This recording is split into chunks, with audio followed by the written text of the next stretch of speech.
warahmatullahi wabarakatuh. Bismillahirrahmanirrahim. Alhamdulillahirabbil alamin. Allahumma shalli wa sallim wa barik ala sayyidina Muhammadin wa ala alihi wa ashabihi ajma'in, amma ba'du.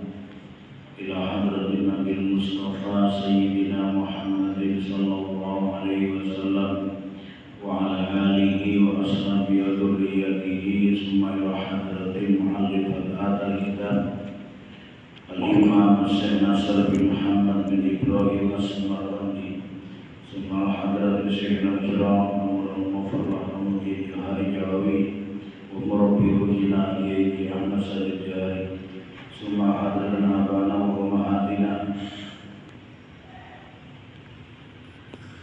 وأصله وفروعه رضي الله عنه وقضاه عنه ويسر أموركم أمور الدنيا والآخرة الفاتحة.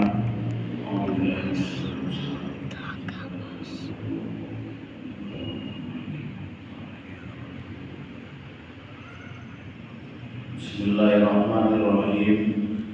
Qala al-mu'allif rahimahullah wa nafa'ana bihi wa bi ulumihi fid dharain amin ya rabbal alamin. Bismillahirrahmanirrahim. Babu fadlil kasabi, bab menerangkan tentang keutamaannya mencari nafkah, keutamaannya bekerja. Qala al-faqih Abu As-Samarqandi radhiyallahu ta'ala anhu wa ardhahu. Hadatsana Muhammad bin Dawud, hadatsana Muhammad bin Ja'far, hadatsana Ibrahim bin Yusuf, hadatsana Qabisah an Sufyan an Hujjaj an Farafisah an Makhul an Abi Hurairah radhiyallahu ta'ala anhu an Rasulullah sallallahu alaihi wasallam annahu qala. Rasulullah sallallahu alaihi wasallam bersabda, man talaba ad-dunya haraman, barang siapa yang bekerja mencari harta, mencari dunia atau mencari rezeki yang halal, istighfafan anil mas'alati, karena untuk menjaga harga dirinya agar supaya tidak meminta-minta. Jadi kata Rasulullah, barang siapa yang bekerja mencari rezeki yang halal, niatnya agar enggak menjadi peminta-minta, menjaga harga dirinya biar enggak menjadi pengemis, wasa'yan ala ahlihi, dan niat untuk memberi nafkah keluarganya, nafkah anak dan nafkah istri, wa ta'tifan ala jarihi, dan berbuat baik atas tetangganya. Jadi ingin membantu tetangga dengan bekerja agar bisa mencukupi anak-anaknya, pakai biaya makan setiap hari, pakai biaya sekolahnya, pakai biaya pendidikannya, dan lagi memikirkan tetangganya. Jadi ada orang kerja niat ingin membantu tetangga, mungkin ada tetangganya yang sangat miskin sekali, tetangga yang kesulitan, maka diniati saya kerja nanti kalau dapat rezeki mau membantu tetangga. Kalau ada orang yang bekerja niatnya seperti itu, ba'asahullahu yaumal qiyamati wa wajhuhu kal qamari lailatil badri, maka nanti Allah Subhanahu wa taala akan membangkitkan di hari kiamat dengan wajahnya bersinar seperti sinarnya bulan di malam purnama. Jadi besok itu Bapak Ibu, di hari kiamat itu sudah tidak ada matahari, sudah tidak ada cahaya, gelap gulita, maka cahaya itu datang dari dirinya masing yang bangkit, orang yang bekerja niat agar tidak menjadi peminta-minta, niatnya agar mencukupi keluarga anak istri, niatnya agar bisa berbuat baik dengan tetangga, maka nanti dari kiamat dia bangkitnya oleh Allah, dibangkitkan dalam keadaan wajahnya bersinar terang, sehingga dia merasa tetap disiangi. Jelas. Wa man talaba dunya hamalan mukasiron mufakhiron murahiyan, barang siapa yang mencari rezeki yang halal, niatnya hanya ingin menumpuk-numpuk harta, niatnya hanya ingin sombong-sombongan, niatnya hanya ingin pamer-pameran.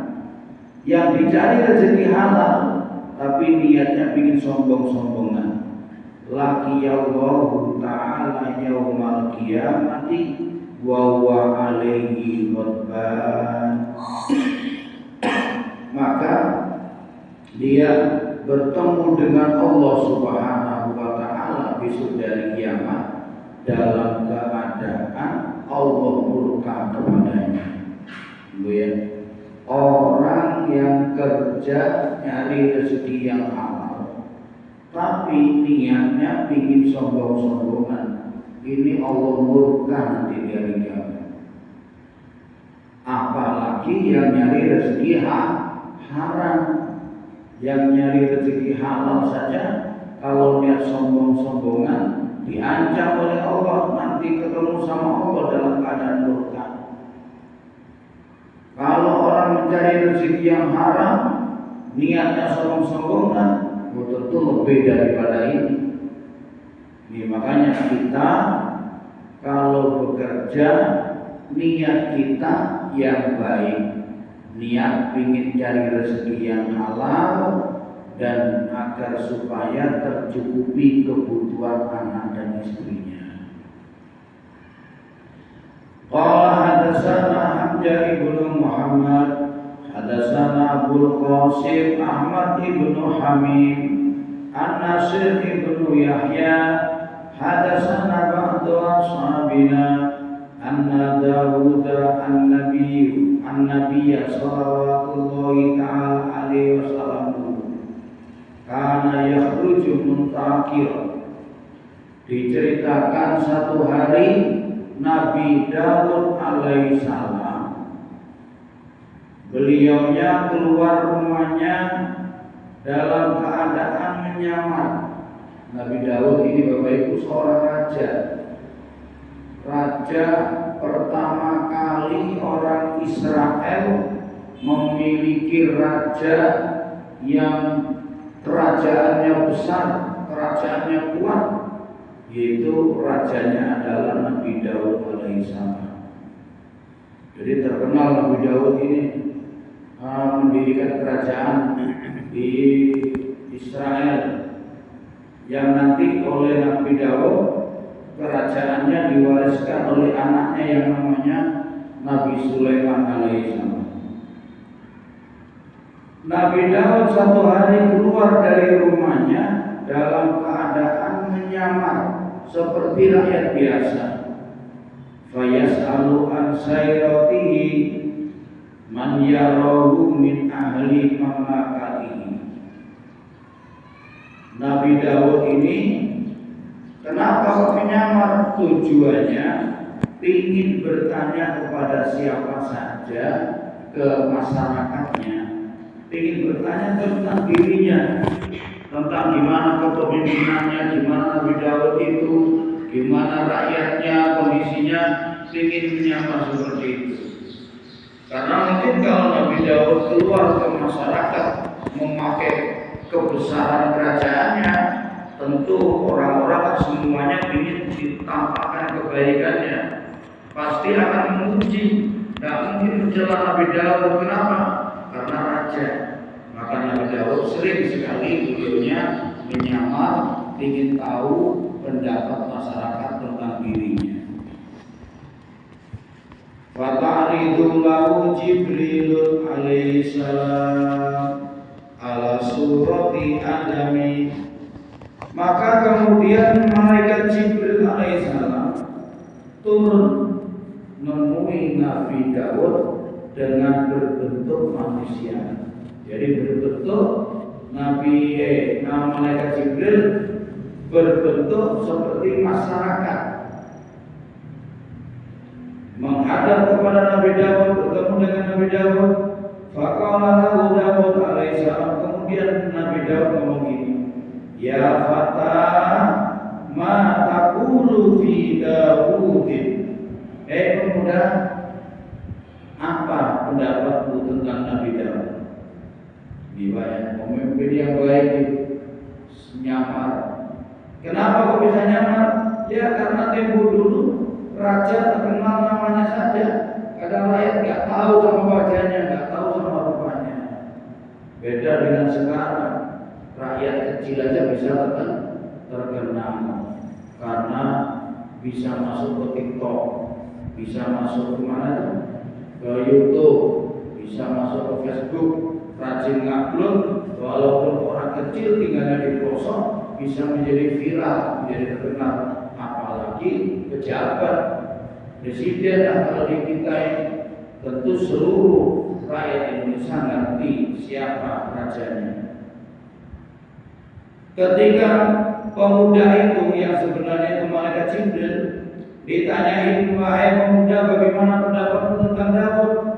Faqala, maka malaikat Jibril jawab, na'am al-abdu huwa. Ya, Nabi Daud itu hamba Allah yang baik, yang bagus. Ghairu anna fihi khisnatun, cuma ada satu hal yang tidak bagus yang ada pada diri Nabi Daud.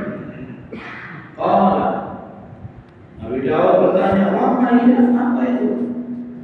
Apa itu khisnatun itu? Apa sesuatu yang tidak baik yang ada pada diri Nabi Daud itu? Malaikat Jibril menjawab, yaqulu min baiti malil muslimin.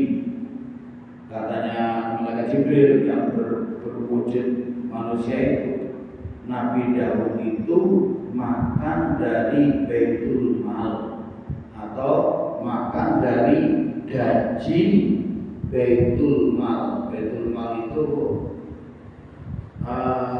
uang masyarakat dikumpulkan jadi satu, kemudian dipakai keperluan masyarakat, termasuk gaji pemerintahan. Kalau sekarang ya namanya pajak. Jadi ceritanya Nabi Daud ini makan dari pajak masyarakat, itulah.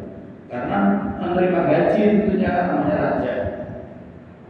Faqala wa ma fil ibadi ahabba ilallahi min abdin yaqulu min kati yadihi. Dan tidaklah ada seorang hamba yang lebih dicintai oleh Allah Subhanahu wa taala melebihi hamba yang makan dari hasil tangannya sendiri. Jadi katanya malaikat Jibril, hamba yang paling dicintai adalah hamba yang makan dari kerjanya sendiri, bukan karena minta-minta.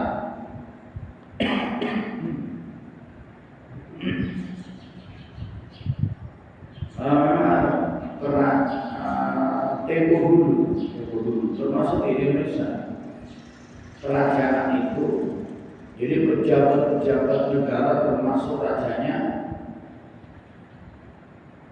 itu hidupnya dicukupi oleh pajak, tapi tidak boleh memiliki harta pribadi.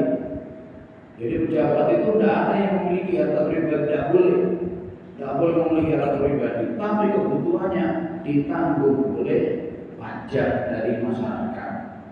Termasuk Nabi Daud seperti ini. Jadi apa yang dimiliki mulai dari rumahnya, istana